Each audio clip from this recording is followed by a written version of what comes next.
Bonjour, donc moi je suis Rosemarie Balme, directrice des projets sur le pôle handicap de la Mutualité française Saône-et-Loire, et je suis en charge également du pôle habitat vie sociale qui est donc implanté à Urigny et Mâcon et complémentaire des services de l'ESAT. Et le pôle handicap de la Mutualité française Saône-et-Loire regroupe donc des établissements pour enfants.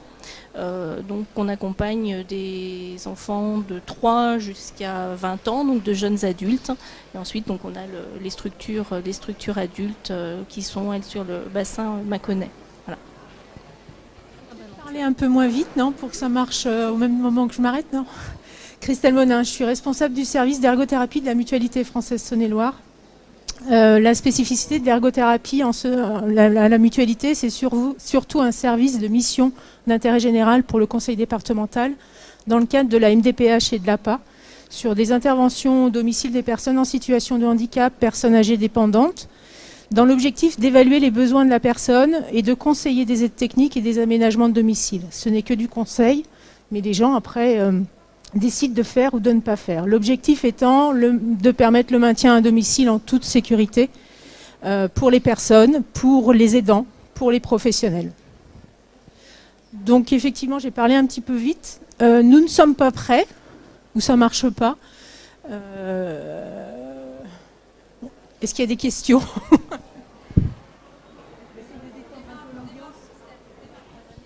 On démarre, ok.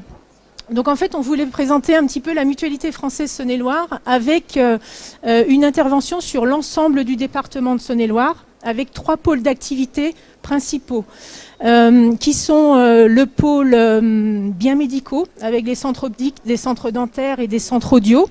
C'est vrai que normalement, vous devez avoir la cartographie du département.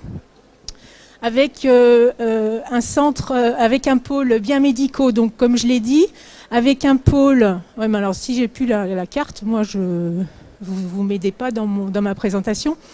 Un pôle autonomie, et c'est là-dessus qu'on va faire un petit peu le focus, et un pôle handicap, comme vous a présenté mes 2 collègues. Et c'est là que le slide arrive, mais il n'arrive pas.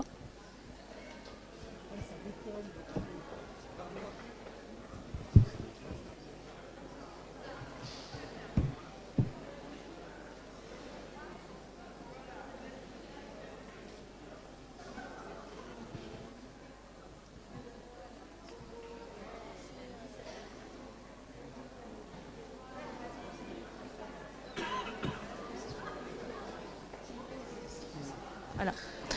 On va y aller quand même, tant pis pour les diapos. Donc l'objet était de vous présenter l'évolution des métiers sur le pôle handicap. Alors, on pourrait dire qu'on a besoin de compétences en informatique, peut-être pour commencer, puisqu'on voit que c'est un outil qu'on utilise de plus en plus et qu'on ne maîtrise pas forcément. Plus sérieusement, mais c'est pas complètement déconnecté non plus de la réalité du travail au quotidien. Hein. Le numérique, hein, c'est un véritable enjeu aujourd'hui. Donc sur le pôle handicap, l'un des enjeux de notre accompagnement est de proposer donc pour les enfants un parcours scolaire de formation qui soit adapté. Puisque nous accueillons des enfants potentiellement dès 3 ans qui, pour ceux qui, à partir de 6 ans, peuvent être effectivement sortis du système scolaire, du dispositif scolaire ordinaire, hein, ce qui ne signifie pas qu'il n'y a plus de scolarité, mais en tout cas, elle n'a plus lieu en milieu ordinaire. Et aujourd'hui, l'évolution de nos structures a pour ambition de permettre à ces enfants qui, à un moment donné, ont été orientés par la MDPH vers nos structures, alors soit au titre de la déficience intellectuelle vers un IME, ou au titre de troubles du comportement vers des ITEP, hein, qui sont les structures que nous gérons. Notre ambition est de pouvoir permettre à ces enfants de réintégrer le plus rapidement possible, de manière aménagée, si besoin, le milieu scolaire. Donc le milieu scolaire ordinaire ou l'enseignement adapté, qui appartient au milieu ordinaire également. Donc nécessairement, ça induit une évolution forte des métiers, des professionnels qui interviennent dans les structures, puisqu'on sort d'une logique qui auparavant était celle de l'accompagnement au sein des murs de la structure. On avait les classes qui étaient dans nos établissements, les activités étaient menées par des éducateurs dans l'établissement, où là aujourd'hui on développe beaucoup plus les accompagnements sur les lieux de vie des enfants. Et donc quand on accompagne des enfants entre 6 et 16 ans, le lieu de vie c'est la famille et c'est l'école. Donc un métier qui se transforme, puisqu'aujourd'hui nous allons rechercher chez les éducateurs que nous allons recruter des personnes qui ont la capacité à travailler dans différents environnements, à s'adapter. On y revient. Merci. On va mettre la bonne diapo, puis on reviendra après sur... Bah oui, vous voyez toujours rien. Voilà. Donc je suis en train de vous parler de ça.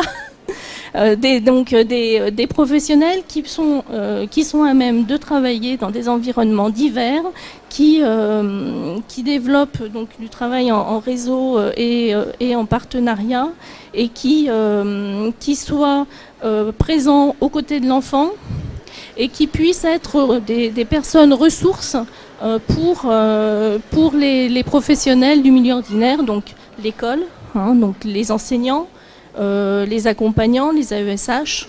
Donc il y a des missions aussi d'information, de conseil, d'explicitation, être en capacité d'évaluer les besoins de l'enfant.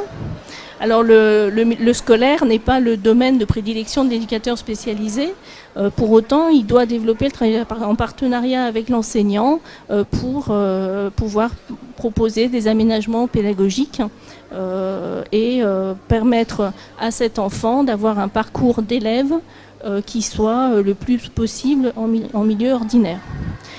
Cet élève grandit et notre objectif est de favoriser l'insertion professionnelle de ces enfants devenus de jeunes adultes. Et donc là aussi, de plus en plus des élèves vont faire des formations qualifiantes en lycée professionnel ou sur de l'apprentissage. Et là aussi, on va être sur des métiers qui évoluent puisqu'on a besoin de professionnels qui aient une bonne connaissance des dispositifs de formation, qui soient à même de travailler soit dans un environnement scolaire, mais aussi avec des employeurs, et d'accompagner ces jeunes dans leur parcours de formation. Voilà. Je laisse la parole à moi. Donc je vais prendre la suite, notamment c'est les jeunes ou moins jeunes en fait qui rejoignent le monde du travail, notamment dans le secteur protégé. Pour vous parler un peu de l'évolution des métiers, je vais refaire juste un petit peu d'histoire. Les premiers CAT, parce qu'à l'époque ça s'appelait comme ça, Centre d'aide par le travail, sont nés en 1957. Souvent c'était des mouvements associatifs ou venus du monde religieux. Globalement, les salariés des ZAT ou les ouvriers des ZAT percevaient un pécule et les moniteurs d'atelier étaient payés par les dons des parents. Donc c'est pour retracer un petit peu l'histoire, ça veut dire que c'était plutôt des lieux occupationnels où on emmenait, souvent les parents parlaient de leurs enfants, même s'ils avaient 40 ans, le matin. On les occupait la journée, donc sur des petits travaux, et puis on venait les récupérer le soir à 17h. Voilà, donc l'évolution, c'était ça en 1957. La première, et on faisait beaucoup de travaux de sous-traitance. La première crise économique en 2008 nous a obligé en fait les ESAT globalement à re-questionner nos activités parce qu'il y avait de moins en moins de sous-traitance et donc on s'est ouvert sur des activités de service. Donc l'évolution des métiers, c'est qu'on ne recrutait plus trop des moniteurs d'atelier mais plutôt des professionnels des métiers puisqu'on a ouvert sur des métiers, par exemple chez nous ça va être la restauration, les espaces verts, l'horticulture, des métiers qu'on ne connaissait pas à l'époque. Donc il allait fallu aller chercher en premier lieu des moniteurs qui avaient ces compétences-là, avec l'objectif en fait qu'ils forment et qu'ils accompagnent sur ces métiers-là les personnes en situation de handicap. Alors l'intérêt pour les personnes, c'est qu'ils apprenaient un vrai métier, plutôt que faire que de la sous-traitance. Et aussi, on leur offrait une diversité dans les métiers qu'ils pouvaient exercer. Et la possibilité aussi d'évoluer entre plusieurs métiers. Voilà, donc beaucoup d'ESAT se sont transformés à cette époque-là.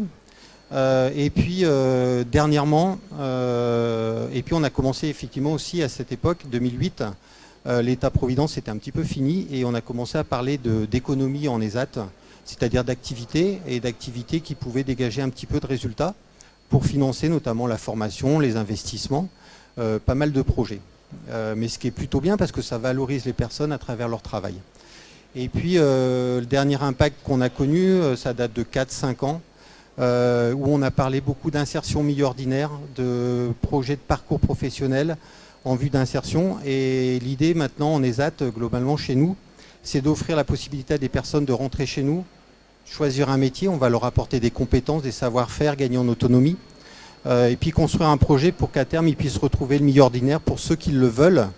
Alors j'insiste, certains ne le veulent pas. Ils ont un environnement qui est plutôt bienveillant et ils n'ont pas envie d'aller plus loin. Mais ceux qui le veulent et qui le peuvent, la possibilité de retrouver un emploi en milieu ordinaire. Donc sur les entreprises adaptées, on a un nouveau dispositif qui s'appelle les CDD tremplin depuis cette année, qui nous permet de recruter des personnes en situation de handicap avec un projet sur 24 mois qui retrouve un emploi. Donc ça nous oblige à mobiliser des acteurs, faire de la mise à disposition, parler de formation, faire des stages en entreprise. Et puis ce dispositif-là, on voudrait, même s'il n'existe pas aujourd'hui en ESAT en tant que tel, aussi le proposer à des personnes qui sont en ESAT depuis plus ou moins longtemps, mais qui ont envie de s'inscrire dans une démarche. Voilà un petit peu l'évolution aujourd'hui des métiers en ESAT. Donc les moniteurs d'atelier tels qu'on les a connus en 1957, qui étaient plutôt des éducateurs, maintenant on va chercher des professionnels qu'on forme au métier du handicap et à l'accompagnement des personnes en situation de handicap. Et puis on voit naître des nouveaux métiers qui sont les conseillers d'insertion professionnelle, qui viennent à côté de la personne en situation de handicap et du moniteur d'atelier pour accompagner les projets. Voilà. Et je passe donc la parole à Rosemarie. Pour conclure sur le pôle handicap, donc en parallèle de cette professionnalisation qu'on voit se renforcer sur le pôle travail, il y a la nécessité d'un accompagnement de ces personnes pour favoriser leur participation à la vie sociale et sortir effectivement de ce qui pouvait se pratiquer auparavant sur le travail, mais il y a eu un aspect un peu occupationnel ou en tout cas bienveillant de maintien dans une structure sur la question de l'habitat. On était le plus souvent est adossé à un ESAT, un foyer d'hébergement dans lequel on veille à ce que les personnes soient dans un environnement sécure, qui pas trop loin du travail, où on lève quand même un maximum de contraintes. Mais aujourd'hui, quand on écoute les personnes qui sont les résidents de ces structures, le souhait, ce qu'elles expriment, c'est la volonté de pouvoir avoir leur propre logement, d'avoir la liberté d'aller et venir, de recevoir, d'avoir la possibilité d'avoir des invités ou pas, de ne pas forcément prendre des repas dans un collectif, mais comme tout un chacun, de choisir sa vie.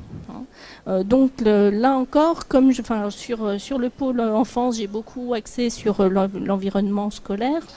Quand on bascule sur des personnes adultes, on va être dans l'accompagnement de ces personnes. Alors soit elles accèdent directement à un logement autonome, et là on va les accompagner, mais toujours en s'appuyant sur leur libre choix.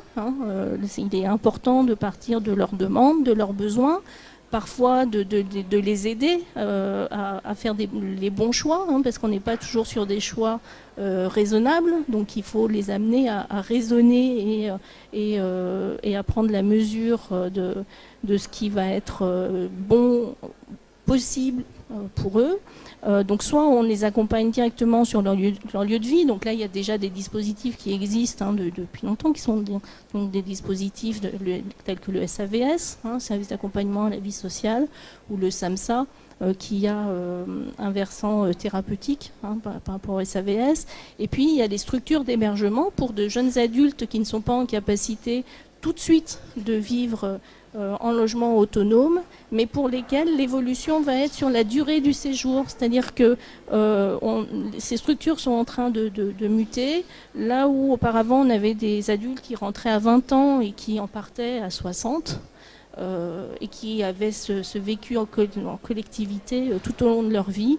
Aujourd'hui, les métiers les accompagnants vont aller vraiment sur un travail au plus près des personnes pour développer leur autonomie, au lieu que les activités, l'éducateur anime des activités dans la structure, on va accompagner la personne à aller pratiquer des activités dans des clubs sportifs, des activités culturelles dans le quartier pour être en lien avec son voisinage. Et l'ambition est, pour les personnes qui le peuvent et qui le souhaitent, bien évidemment, de les diriger progressivement vers le milieu ordinaire en ayant un parcours d'habitat qui soit gradué et qui permette à certains moments de s'essayer à la vie en autonomie, à la gestion de la solitude. Donc comment on peut sécuriser la personne, comment on l'accompagne, comment on reprend avec elle les échecs, ce qu'elle peut vivre comme un échec, et comment on s'appuie sur ces expériences-là pour petit à petit sécuriser le parcours et les conduire à vivre seuls comme tout un chacun, ce qui est l'aspiration de beaucoup des personnes que l'on accompagne aujourd'hui. Voilà, donc on est sur effectivement des métiers qui évoluent, où on sort de l'institution et on est dans la recherche du travail avec d'autres, en cheminant, en accompagnant la personne dans l'élaboration de son parcours. Et donc on a aussi des métiers là, de coordinateur de parcours qui commencent à apparaître dans nos structures. Voilà pour le handicap. Merci Rosemary. Tu peux mettre mon slide s'il te plaît? Merci. Donc effectivement, je vais vous parler de l'autonomie à domicile et notamment l'ergothérapie. Bien évidemment, un ergothérapeute, c'est un diplôme d'État, mais aujourd'hui, la fonction de l'ergothérapeute peut aussi évoluer. Bien évidemment, il reste le cœur de métier de l'info-conseil de l'ergothérapeute à domicile, comme je vous expliquais tout à l'heure, sur l'évaluation des besoins de la personne en situation de handicap, personne âgée dépendante, et puis de la personnalisation des besoins et des attentes. Aujourd'hui, beaucoup de personnes disent tiens, j'ai la solution pour toi, parce que tu n'arrives pas à monter dans la baignoire. C'est pas si simple que ça. Et en fait, l'ergothérapeute va vraiment déceler comment elle fait pour monter dans une baignoire. Est-ce qu'effectivement l'environnement humain est présent? Est-ce que l'environnement architectural est présent? Et en fonction de ça, nous allons proposer des solutions. Mais là où c'est vraiment important dans ce métier-là, c'est de prendre en considération la personne. Parce qu'aujourd'hui, on a plus tendance à mettre des aides techniques en place, des aménagements de domicile, mais quelque part, on ne prend pas en compte la personne. Et comme disait Rosemary, à un moment donné, c'est quand même la personne qui est au cœur du métier et au cœur de la problématique, et il faut trouver des solutions par rapport à elle. Donc le métier, là, c'est vraiment le cœur de métier, l'info-conseil. Et puis aujourd'hui, on demande aux ergothérapeutes aussi de travailler en étroite collaboration avec des travailleurs sociaux, des fonctions d'administratif, et notamment sur une expérimentation qu'on est en train de mener avec le conseil départemental pour les personnes de plus de 60 ans relevant de l'APA, qui s'appelle la technicothèque. Alors un terme un peu barbare, la technicothèque en 3 mots, c'est quoi? C'est permettre à la personne d'avoir une aide technique très rapidement. C'est permettre à la personne de ne pas avoir de rupture dans la prise en charge de l'aide technique. Aujourd'hui, avant cette expérimentation de technicothèque et cette innovation dans le département, lorsque nous faisions des essais prolongés d'aide technique, on récupérait l'aide technique et après, la personne se débrouillait avec le lien avec les travailleurs sociaux du département pour rechercher des financements et à la suite de ça, faisait l'acquisition de l'aide technique. Sauf qu'il y a un moment où il n'y a plus cette aide technique. Et ce dispositif-là, en fait, permet, suite à l'évaluation de l'ergothérapeute, on va mettre en place l'aide technique et on va la laisser. Puis, on va permettre aussi à la personne de ne pas faire l'avance de frais. C'est-à-dire que c'est notre service qui fait le lien avec le département pour faire l'avance de frais et récupérer les participations de l'APA. Et puis, c'est aussi... à un moment donné, l'aide technique, elle est plus bonne. Il faut la récupérer ou elle ne sert plus, elle est dans un placard. Donc c'est aussi récupérer une aide technique pour la remettre à disposition d'autres personnes. Donc c'est vrai que là, on voit véritablement l'évolution de la profession d'ergothérapeute où, au-delà de l'infoconseil, on est dans de la réactivité, on est dans de la personnalisation, de la mise en place de l'aide technique et puis l'économie circulaire. Et puis aussi, ce que nous demandons aujourd'hui aux ergothérapeutes, c'est vraiment d'être impliqués dans les projets innovants, et notamment au sein de la mutualité sur, par exemple, le domicile renforcé qui va mettre en place autour de la personne à domicile tout un process de professionnels, mais pas que. Il y a aussi la compétence d'ergothérapeute sur de l'aménagement du domicile, sur des conseils en domotique, sur des conseils en aide technique. Et puis l'ergothérapeute aussi va participer à des expérimentations sur des living labs. Living Lab, aujourd'hui, nous avons sur le département l'animation de 2 appartements à Châlons et à Mâcon avec le conseil départemental pour en fait quelque part montrer les vitrines des possibles. Puisque aujourd'hui, lorsqu'on intervient au domicile, la personne n'est pas forcément actrice de ce projet, de son projet, puisque c'est une hospitalisation, c'est une sortie d'hospitalisation, et puis on s'aperçoit que la personne, elle ne peut plus rentrer à son domicile. Ces lieux-là vont permettre en fait à la personne de visiter des lieux, d'essayer, de se mettre en situation avant de se dire qu'à un moment donné à domicile, peut-être que je vais avoir besoin d'une évaluation à domicile et peut-être que je vais avoir besoin de telle et telle chose. Donc effectivement, j'ai souhaité montrer par rapport à la profession d'ergothérapeute qu'on demande aux ergothérapeutes d'être autonomes, d'être professionnels jusqu'au bout, mais aussi d'évoluer dans de l'innovation, dans des services innovants. Alors toujours pareil, avec le même objectif, c'est permettre le maintien de la personne à domicile en toute sécurité et en toute autonomie, et surtout ne pas oublier de respecter la personne et surtout son projet de vie. Voilà, merci beaucoup.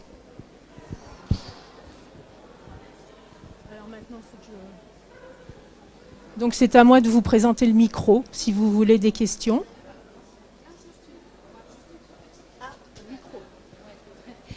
En fait, vous parlez de l'APA et des plus de 60 ans par rapport au niveau de l'aide technique. Et oui, voilà, sur la technicothèque. Et en fait, ça me questionne parce que nous, on a des personnes qu'on accompagne qui ont peut-être 40 ans et qui sortent d'hospitalisation. Et voilà, ça me questionne par rapport à ça. En fait, c'est une expérimentation qu'on mène avec le conseil départemental depuis cette année. Et l'objectif étant, c'est d'attribuer cette expérimentation ou ce service innovant à l'ensemble des personnes, à la fois MDPH et à la fois APA, voire même CARSAT ou GIR 5-6. Mais il fallait commencer par un début. Et en fait, on a souhaité avec le conseil départemental se dire, on focalise au départ sur les personnes âgées avec l'APA, dans un objectif plus tard d'évoluer, et là je regarde le conseil départemental, d'évoluer et d'agir effectivement sur l'ensemble des personnes en situation de handicap, personnes âgées dépendantes. Il est vrai que, si vous voulez, l'expérimentation avec l'APA, c'était aussi quelque part, on pouvait être réactif parce que je ne dis pas que les pathologies ne sont pas si compliquées que la MDPH, mais peut-être qu'on peut mettre en place des aides techniques plus rapidement, plus simplement, et ça nous permettait de roder le système, si je peux me permettre, et après de dire ok, on y va, quoi. Et, voilà. Mais bien évidemment, ça va être l'objectif, c'est de toucher tout le monde, bien évidemment. D'accord, merci.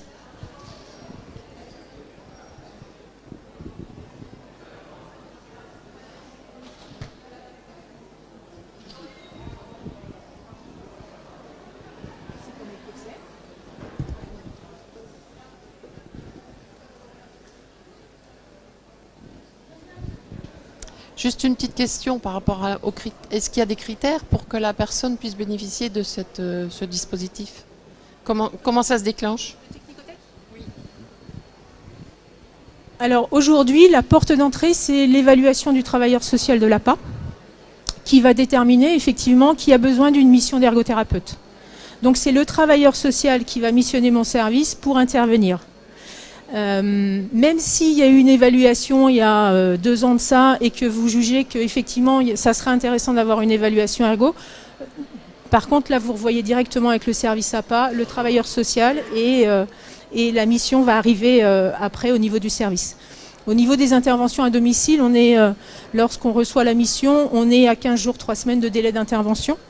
Mais qui dit évaluation qui dure à peu près 1h30, la mise en place de l'aide technique, après on a créé en fait, ça fait 20 ans, un réseau de partenaires de prestataires matériels qui peuvent nous fournir du matériel la semaine suivante de mise à disposition et de le laisser sur le domicile. Parce que bien évidemment, on ne peut pas non plus travailler avec tous les prestataires de matériel à partir du moment où ils refusent de nous mettre à disposition une aide technique sans engager les achats. Donc en fait, il y a le choix du patient, il y a le choix de l'usager, de la personne. Mais bien évidemment, il faut qu'aussi, si le choix ne permet pas de faire ça, on va aller voir un autre prestataire de matériel. Mais la porte d'entrée, c'est le travailleur social de l'APA.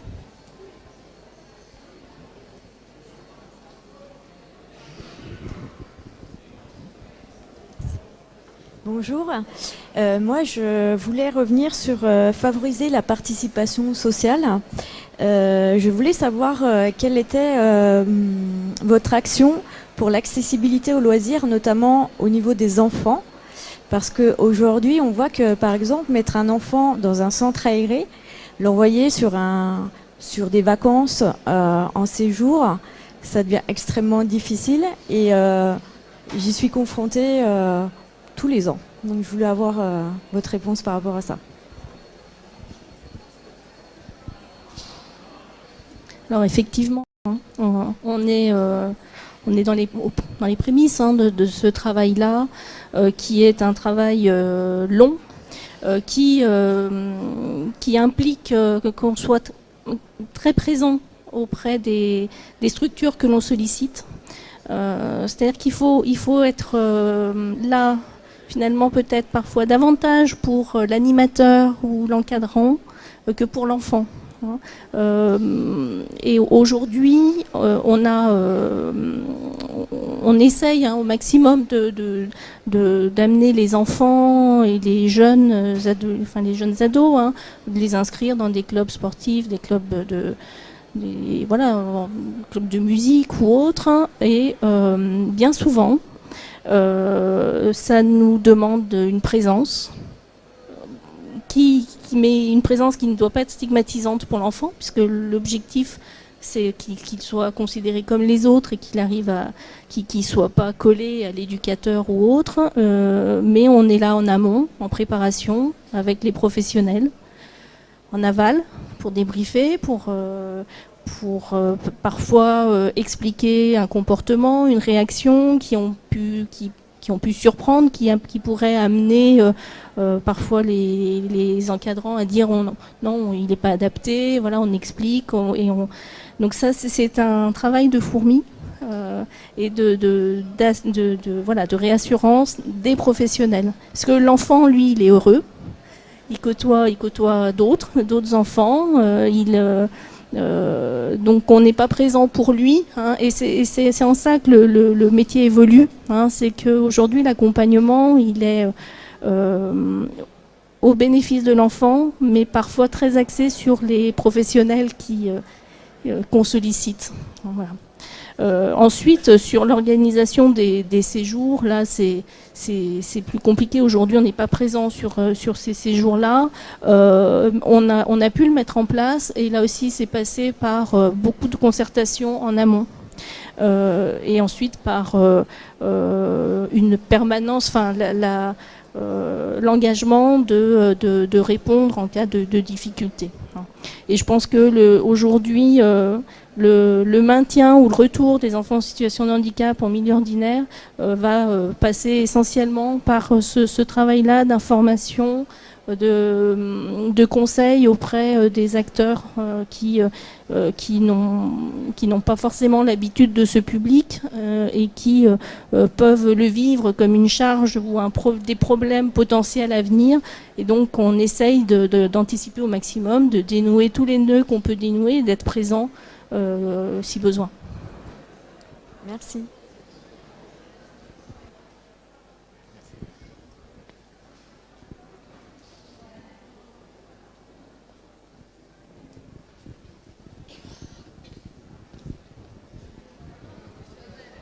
Oui, bonjour, je voulais revenir sur le pôle autonomie à domicile et sur la mission d'information conseil. Est-ce que parmi ces missions, vous avez la possibilité d'intervenir sur du collectif dans des structures? J'ai bien entendu que c'était effectivement une plateforme de service pour un accompagnement personnalisé, mais est-ce qu'il peut y avoir un volet un peu collectif au bénéfice de professionnels qui demanderaient des conseils d'un ergothérapeute? Alors en plus de notre mission d'intérêt général, effectivement, nous avons des prestations.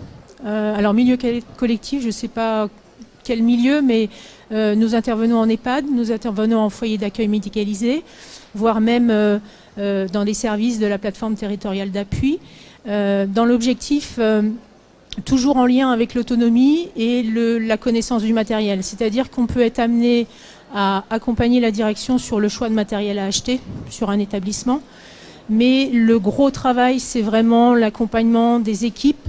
Comme je le dis simplement, c'est pour ne pas faire à la place d'eux. Et encore une fois, ça rejoint un petit peu ce que je dis sur le domicile, il ne faut pas oublier la personne. Et en fait, le fait d'accompagner l'équipe soignante, par exemple dans la réalisation de la toilette le matin, eh ben, on ne voit pas que l'équipe soignante. On voit l'équipe soignante qui, effectivement, comment elle fait les gestes de manutention, comment elle utilise le matériel, est-ce qu'elle fait attention à son dos, etc., etc., comment elle prépare son environnement, mais aussi on voit la personne elle-même. Est-ce qu'on la met dans une situation qui va permettre à la personne de participer à l'activité? Ou est-ce qu'on va juste faire un acte? Et en fait, l'accompagnement, il est là-dessus aussi. Aujourd'hui, très peu sur le matériel parce qu'on a beaucoup d'établissements qui sont en conventionnement national avec des prestataires de matériel, donc c'est une mercuriale et puis on n'a pas trop le choix. Mais beaucoup sur véritablement l'accompagnement de la prise en charge du résident, voire même du patient, notamment par exemple dans le cadre de la prestation de plateforme territoriale d'appui. Je suis amenée à faire des infoconseils sur les aides techniques, l'aménagement de domicile, ok, mais pas que. C'est aussi revoir toute une prise en charge d'un patient parce qu'il y a une problématique de service à domicile qui en a jusque-là parce que c'est plus possible, parce qu'il y a 36 000 transferts à faire dans la journée. C'est de travailler en complémentarité avec un SIAD, un service d'auxiliaire de vie, enfin tout ça, et dans l'objectif de remettre à plat la prise en charge de la personne et de revoir qu'est-ce qui est judicieux de faire et qu'est-ce qui n'est pas judicieux de faire pour ne pas user les professionnels, pour aussi respecter la personne. Peut-être que si nous allons mettre des aides techniques en place, ça va permettre de diminuer un transfert. Enfin voilà, pas plus tard que la semaine dernière. J'ai peut-être pas trop le temps de parler en fait. Hein. Si. En fait, je suis intervenue chez une personne, elle faisait 4 transferts avant d'aller se doucher. Et ben, on est arrivé à 2. Alors 2, c'est pas, on divise par 2, mais quand on a une personne qui a des difficultés à se lever, qui monopolise quand même 2 professionnels, et il y a du matériel, il y a des aménagements de domicile qui sont pas forcément top, ben on a essayé de réorganiser sa chambre, on a essayé de réorganiser la prise en charge, les transferts avec les professionnels, etc. Donc bien évidemment, on peut être amené à travailler en collectivité sur cette thématique-là. Tout ce qui est rééducation, c'est pas trop mon cœur de métier. Enfin, c'est le cœur de métier aussi de l'ergothérapie, mais pas de mon service. Mais c'est plus vraiment sur l'autonomie, le matériel et tout ce qui est geste de la vie quotidienne.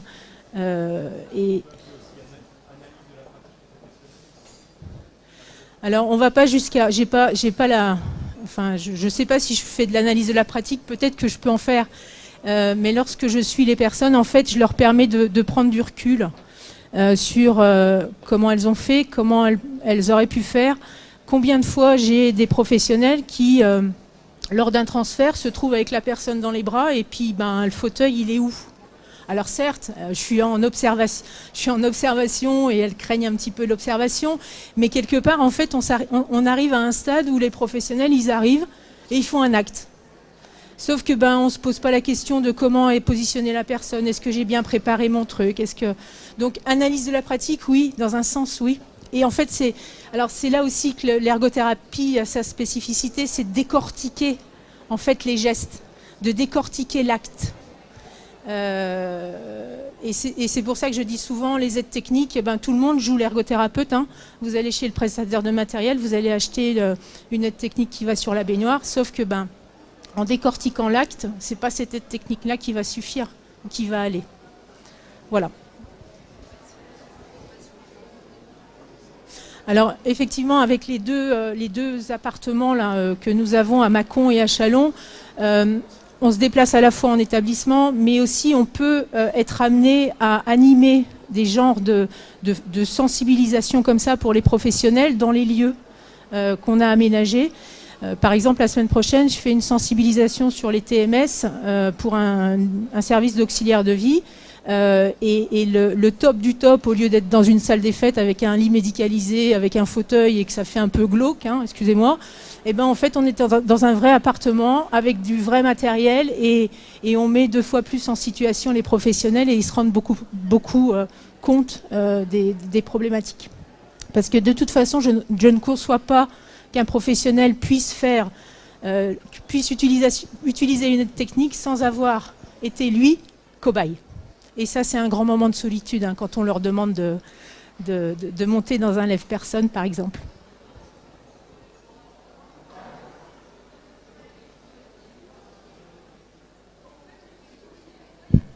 Pas d'autres questions?